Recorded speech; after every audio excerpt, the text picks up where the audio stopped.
Hi friends, welcome back our YouTube channel. నేను మీ Pushpa RV. Friends, ఈరోజు topic వసంత పంచమి. అయితే మనకు 2026 మాఘమాసం ఆధ్యాత్మికంగా ఎంతో శక్తివంతమైన పవిత్రమైన మాసం. ఈ మాసంలో అనేక ముఖ్యమైన పండుగలు రానున్నాయి. అయితే వాటిలో వసంత పంచమి పండుగ కూడా ఒకటి. ఈ రోజే చదువుల తల్లి సరస్వతి దేవి అవతరించినట్లుగా మన పురాణాలు చెబుతున్నాయి. ఈ వసంత పంచమి రోజు నుంచే వసంతకాలం ప్రారంభమవుతుందని కూడా చెబుతారు.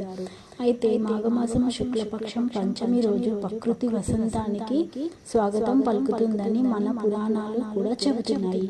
ఈ వసంత పంచమిని శ్రీ పంచమి అని కూడా పిలుస్తారు.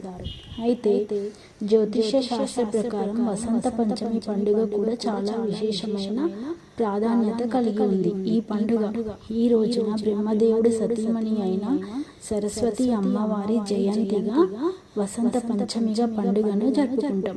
అయితే ఈ ఏడాది ఈ వసంత పంచమి పండుగ మనకు 2026 జనవరి 23వ తేదీ శుక్రవారం రోజున జరుపుకొనున్నారు. ఈ రోజంతా కూడా పంచమి తిథి ఉంది. ఈ వసంత పంచమి రోజున చాలా మంది తమ పిల్లలకు అక్షరాభ్యాసం చేయిస్తూ ఉంటారు. అంతేకాకుండా చాలా మంది ఇళ్లలో వసంత పంచమి వ్రతం కూడా ఆచరిస్తారు. ఈ వసంత పంచమి రోజున పసుపు రంగు దుస్తులు ధరించాలి.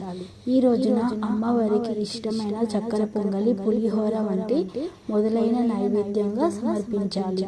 సో ఇది ఫ్రెండ్స్, ఈరోజు వసంత పంచమి యొక్క ప్రాముఖ్యత. ఈ యొక్క టాపిక్ మీకు నచ్చింది అనుకుంటే నా ఒక ఛానల్ని లైక్ చేయండి, సబ్స్క్రైబ్ చేసుకోండి, కామెంట్ చేయండి. Thank you to everyone.